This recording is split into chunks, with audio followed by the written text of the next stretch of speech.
जब सबकी नजरें दिल्ली एयरपोर्ट पर इजरायली मंत्री के स्वागत पर थीं, तभी राजधानी के एक गुप्त कमरे में ऐसा समझौता साइन हो रहा था जिसने भारत इजराइल की दोस्ती को नई दिशा और नई ताकत दे दी। और यही नहीं, दूसरी तरफ ब्रह्मोस मिसाइल पर आई ऐसी अपडेट जिससे अमेरिका और चीन दोनों की नींद उड़ गई। दोस्तों, जरा सोचिए, रूस ने फिलीपींस को ब्रह्मोस मिसाइल बेचने की मंजूरी दे दी, वो भी तब जब सब जानते हैं कि अमेरिका और फिलीपींस पुराने रणनीतिक साथी हैं। अब बड़ा सवाल ये है, रूस को डर क्यों नहीं लगा?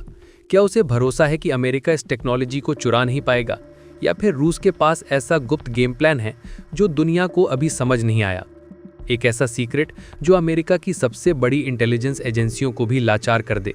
फिलहाल पूरी डेवलपमेंट क्या है, इस वीडियो में समझते हैं। लेकिन आगे बढ़ने से पहले इस वीडियो को एक लाइक जरूर कर दीजिए। दोस्तों, आज की खबर सुनकर चीन और पाकिस्तान की जलन और बढ़ गई होगी। इजराइल ने फिर से साबित कर दिया कि वो भारत का सिर्फ दोस्त नहीं, बल्कि सच्चा और भरोसेमंद दोस्त है। ऐसा दोस्त जिसके दरवाजे भारत के लिए कभी बंद नहीं होते। ये बात मैं हवा में नहीं बोल रहा, इस बार इजराइल के विदेश मंत्री खुद बोल गए। ऐसी बात की सुनकर चीन, पाकिस्तान, तुर्की तो तिलमिला उठे और अमेरिका तक सोच में पड़ गया कि आखिर भारत में ऐसा क्या है जो इजराइल हर मौके पर भारत के साथ कंधे से कंधा मिलाकर खड़ा हो जाता है। अब आप सोचिए, भारत फिलिस्तीन को भी मान्यता देता है, यानी इजराइल की पॉलिटिक्स के हिसाब से देखा जाए तो भारत न्यूट्रल है। फिर भी इजराइल का झुकाव हर बार भारत की तरफ क्यों रहता है? बस यही कहानी में ट्विस्ट है। ठीक उस वक्त जब इजराइल के विदेश मंत्री भारत आने की तैयारी कर रहे थे, पर्दे के पीछे तेल आविव में एक बहुत बड़ी बैठक चल रही थी। ये थी भारत और इजराइल के बीच 17वीं रक्षा सहयोग बैठक। ये कोई आम मीटिंग नहीं थी। इसमें भारत की तरफ से रक्षा सचिव राजेश कुमार सिंह और इजराइल के रक्षा महानिदेशक मेजर जनरल अमीर बारम शामिल हुए।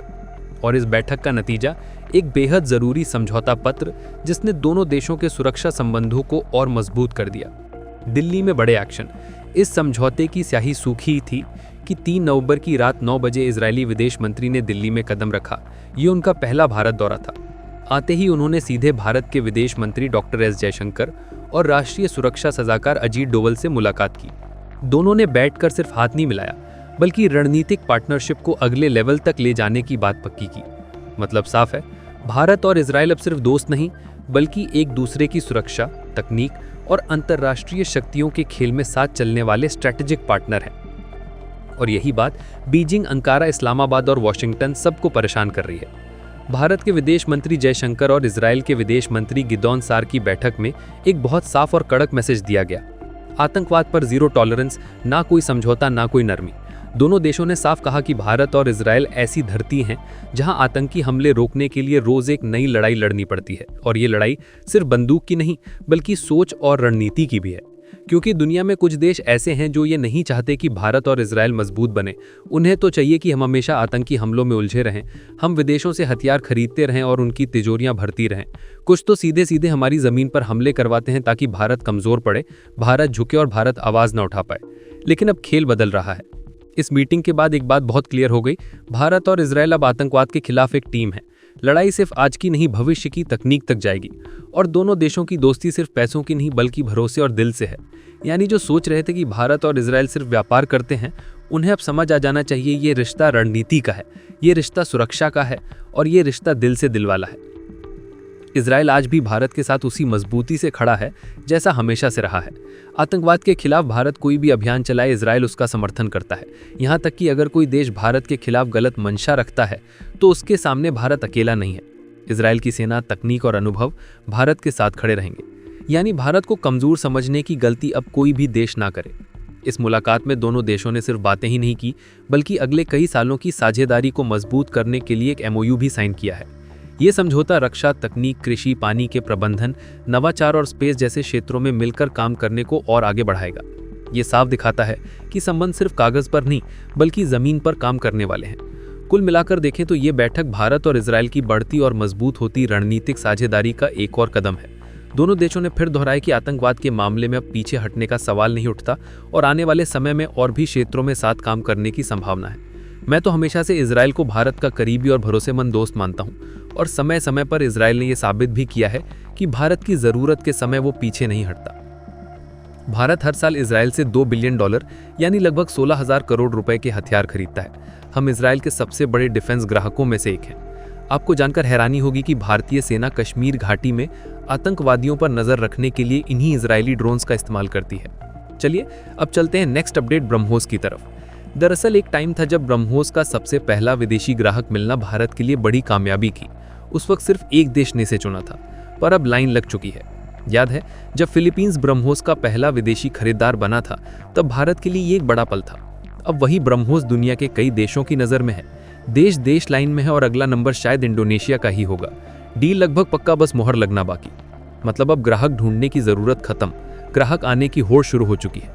पर यह एक दिलचस्प बात है, ये वही ब्रह्मोस जिसकी तारीफ हम करते हैं, वही मिसाइल जिसे देखकर पड़ोसी चिंता में है। अब सवाल उठता है, जिन देशों को ब्रह्मोस चाहिए या जिनके लिए ब्रह्मोस रोचक है, क्या वे इसे आसानी से हासिल कर पाएंगे? चीन जैसे प्रतिद्वंदी इसे क्यों चाहते हैं? अमेरिका इसे क्यों देख रहा है? और अगर कोई बड़ी ताकत इसकी तकनीक जानना चाहे तो क्या उन्हें ब्रह्मोस मिल सकता है और कैसे? लेकिन आप लोगों के दिमाग में एक सवाल घूम रहा होगा, क्या अमेरिका ब्रह्मोस की असली तकनीक चुरा सकता है? देखो, चीन तो भूल ही जाओ, इसे ब्रह्मोस कभी नहीं मिल सकता, रास्ता ही बंद है। लेकिन अमेरिका और फिलीपींस के बीच म्यूचुअल डिफेंस ट्रीटी है, मतलब दोनों के बीच काफी भरोसा और मिलाप है। तो लोग पूछते हैं कि अगर फिलीपींस ने दबाव में आकर या गलती से अमेरिका को ब्रह्मोस मिसाइल की टेक्निकल डिटेल दिखा दी, तो क्या अमेरिका इसके राज खोल पाएगा? सुनो, सीधा जवाब नहीं। और ये हम नहीं कह रहे, ये खुलासा खुद ब्रह्मोस बनाने में भारत का पार्टनर रूस की एनपीओ कंपनी ने किया है। असल बात यह है कि ब्रह्मोस के मेन सीक्रेट्स हैं उसके अंदर के कंट्रोल एल्गोरिथम्स और कोर गाइडेंस टेक्नोलॉजी। और ये हिस्सा मिसाइल के अंदर ऐसे लॉक किया गया है कि कोई बाहर से खोल कर देख भी ले तो भी समझ नहीं पाएगा। ये कुछ उस तरह है जैसे किसी को फोन दे दो, पर पासवर्ड तो छोड़ो, इंक्रिप्शन की भाषा ही समझना है। अब एक और रोचक बात, जब रूस ने फिलीपींस को ब्रह्मोस बेचने की मंजूरी दी थी, तब रूस को पहले से पता था कि अमेरिका और फिलीपींस काफी क्लोज हैं। फिर भी रूस ने मंजूरी क्यों दी? क्योंकि रूस को पता है कि अमेरिका चाहे 100 वैज्ञानिक भेज दे, माइक्रोस्कोप रख दे, लैब में खुलकर देख ले, ब्रह्मोस की असली राज हासिल नहीं कर पाएगा। क्योंकि असली गेम है अंदर के सॉफ्टवेयर और एल्गोरिथम में, ना कि बाहर के मेटल बॉडी में। और वो हिस्सा तो टॉप सीक्रेट है, भारत और रूस के हाथों में बंद। तो सीधी भाषा में समझो, बाहर से दिखेगा हथियार, अंदर से है दिमाग। दिमाग लॉक है और उसकी चाबी किसी के पास नहीं है। अब असली बात सुनो, फिलीपींस को जो ब्रह्मोस मिला है वो एक्सपोर्ट वर्जन है, यानी इसका ऐसा वर्जन जिसमें भारत और रूस ने कुछ तकनीकी चीजें जानबूझकर हल्की कर दी हैं। सीधे शब्दों में कहें तो हमने पूरा ब्रह्मोस नहीं दिया, थोड़ा कम किया हुआ वर्जन दिया है। इसकी रेंज भी सिर्फ 290 किलोमीटर है। तो अब अगर अमेरिका चाहे भी तो इस वर्जन को देखकर बहुत कुछ सीखने वाला नहीं है। अब यहाँ आता है असली सिक्योरिटी वाला पॉइंट। भारत और फिलीपींस के बीच एंड यूजर एग्रीमेंट साइन हुआ है, जिसमें साफ लिखा है कि इस मिसाइल की तकनीकी जानकारी किसी तीसरे देश को दी तो सीधे लीगल और राजनीतिक तोड़फोड़ शुरू। मतलब ये कोई खिलौना नहीं है कि कोई भी उठाकर किसी और को दिखा दे। लेकिन अब सुनो सबसे टेढ़ी बात, ब्रह्मोस की सीकर टेक्नोलॉजी और कंट्रोल एल्गोरिथम इतने एडवांस, इतने जटिल हैं कि बिना भारत या रूस की मदद के उन्हें समझ पाना लगभग असंभव है।